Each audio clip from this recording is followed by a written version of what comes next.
Welcome to our fourth video on the Secure Act, version 2.0. I'm Jim Lorenzen, let's get started. As you know, the Secure Act, which stands for Setting Every Community Up for Retirement Enhancement, they love that stuff. At any rate, it does make savings for retirement a little bit better, and it does help the savers and people who are trying to prepare for retirement. But of course, what the government gives with one hand, they take away from the other. And the people that are going to see the negative side of this are going to be your children and grandchildren. And that's what this video is about. The original Secure Act was approved in 2019, and 2.0 came along a little bit later, as you know, and it has about 100 provisions in it. Most of it is all centered around retirement plans. And it gives people more time to save, more ways to use their money and all of that. So that's all good for the savers. But we're going to be talking about the other side, and that's the people that are going to be impacted in a negative way. That'll be your children and grandchildren. Now, most of these provisions in 2.0 are effective in 2024, but many of the other provisions are pushed all the way out to 2028. And, well, since it passed in December 2022, the impact, as I said, is going to be pretty far-reaching. From the silent generation and boomers who are thinking about estate plans, boomers, Gen Xers focused on retirement, millennials and Gen Zers who are the recipients of the great wealth transfer that's coming in the coming decades. They're going to be the ones who are going to see the impact. Well, don't forget, I am not a CPA. I've said this in the other videos. If you've gone through them, and you probably know it all by now. I'm not a CPA. I don't give tax advice. I am a certified financial planner and a registered investment advisor, and I do help people understand the tax code and the other rules that impacts their financial planning, their investments, and I help them to develop a plan that takes all taxes into account. So, the tax strategy is different from tax advice. You want to get tax advice from your CPA, your accountant, or other tax professional. Okay. When will your kids and grandkids likely inherit? If you think about it, they're most likely to inherit during their peak earning years. And they're going to have forced distributions, which are going to probably put them into a higher tax bracket. And that's not the only consideration. Now, remember, we talked about some of this other stuff in the first three videos, and you see all four here. This one is on video number 4. This is video 4 about your kids and grandkids inheriting. For them, the news isn't so good.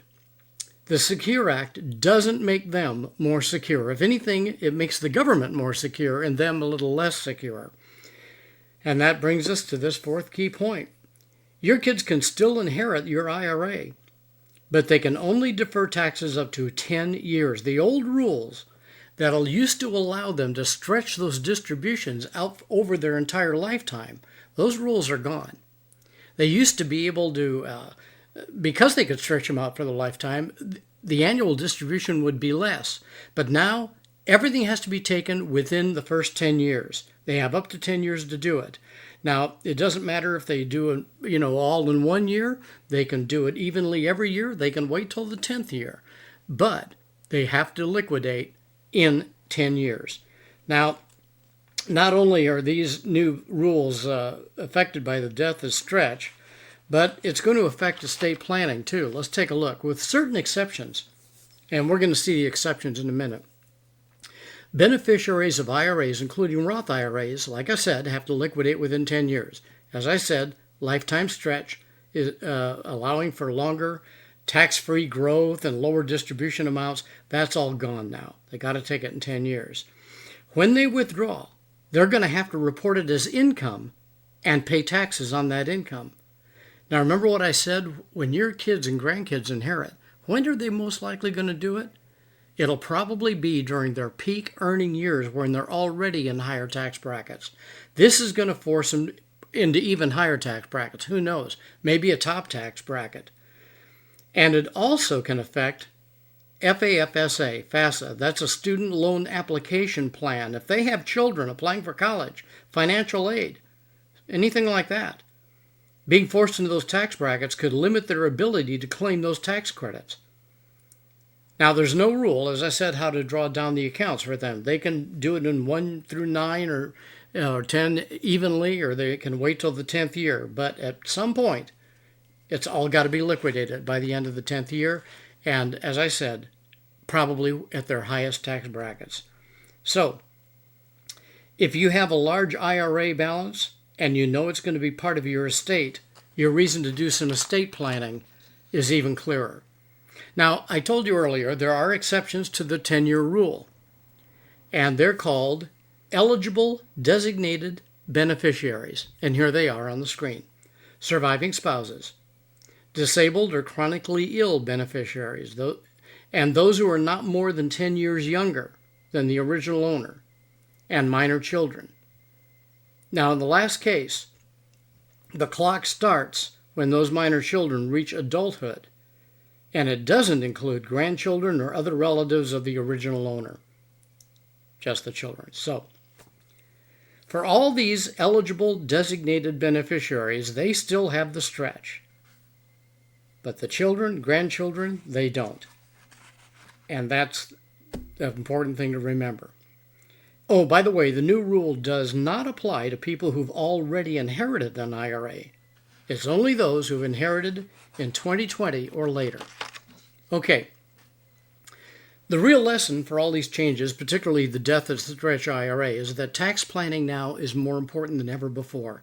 Congress is looking for ways to increase revenue. I think we know that. We've seen the debt. We know it's growing larger and larger and larger all the time. They plan to do it by putting your kids into higher tax brackets. And that's about it. They're going to eliminate tax breaks. They'll see other changes, but basically they're going to be looking at your kids, your grandchildren, and they're not the only ones. And by the way, there's going to be other tax laws coming down the pike in the next 10, 15 years too. We all know that. So there's going to be other changes before it comes time for you to retire or pass on your estate. Now, for many years, even decades, people were told they should rely on their IRAs, 401ks, and everything, and everybody listened to the point where there was a huge 10-year plus bull market. And it's still going on. And people have a lot of money invested in these tax-deferred accounts. But when the tax bill comes due, and you can't predict what the tax laws are going to be when they do, but when that bill comes due, it's going to come due and pretty large for a lot of people because they'll be in their peak earning years. So, taxes in retirement are a much bigger issue than a lot of people realize. The size of your required minimum distribution, your RMDs, also impacts the taxes on your Social Security as well as your Medicare premiums. And guess what it means to your kids if, who knows, they could be approaching retirement years because people are living longer. You know, let's face it, it wouldn't be at all unusual for some people to live into their late 90s and have kids in their 60s and even older. Now, there's a number of strategies you can use. There's Roth conversions. You can manage tax brackets, reviewing beneficiaries, including trust. Creating an estate plan is probably one of the most important things you can do in your life. Beware of any kind of gimmicks that people try to sell. They're usually on commission when they do. Beware of any gimmicks. Don't get anything you can't get out of. Very important. Okay. You've seen a little overview here and in the other 3 videos of the things that the Secure Act can. Now, you don't have to know any of this stuff. You don't have to be knowledgeable.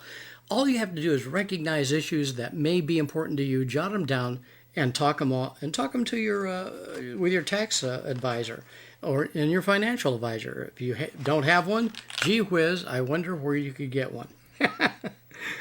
Anyway, like I said, the rules are sweeping. They're widespread. Some provisions are positive, but some can be costly if they come as a surprise. You know, you wouldn't build a house without a blueprint, and your financial house should be no different. You want a picture of what the finished house should look like. Then develop a plan before ordering out the materials.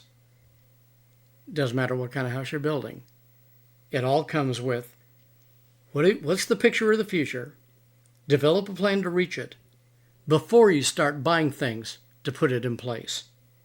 Make sense? Of course it does. Every good plan begins with an understanding of where you are today and examining if you're on track and what's needed to reach your long-term goals, because you and your kids can be affected. Now, like I said, I'm not a CPA, I'm not an attorney, but I am a certified financial planner. Now, nothing you've heard in here is advice. This is just education. It's information, actually, that leads to education. But I can be of some help if you like it. There's a little bit of my background on the screen there. I've been around long enough to know what works, what doesn't, and I've seen how people get in trouble and how they can and how they do it right. So if I can be of some help to you, here's a good place to start. I am an accredited investment fiduciary, been in private practice since 1991, and of course, guess what? Retirement is the only thing I do. Here's my information. If you'd like to have some help, go to the Getting Started page. You can see it on the right side there. It says Getting Started page at infin.com, and that's where you can reach me. Hope I can be of help. Hope this has been helpful for you.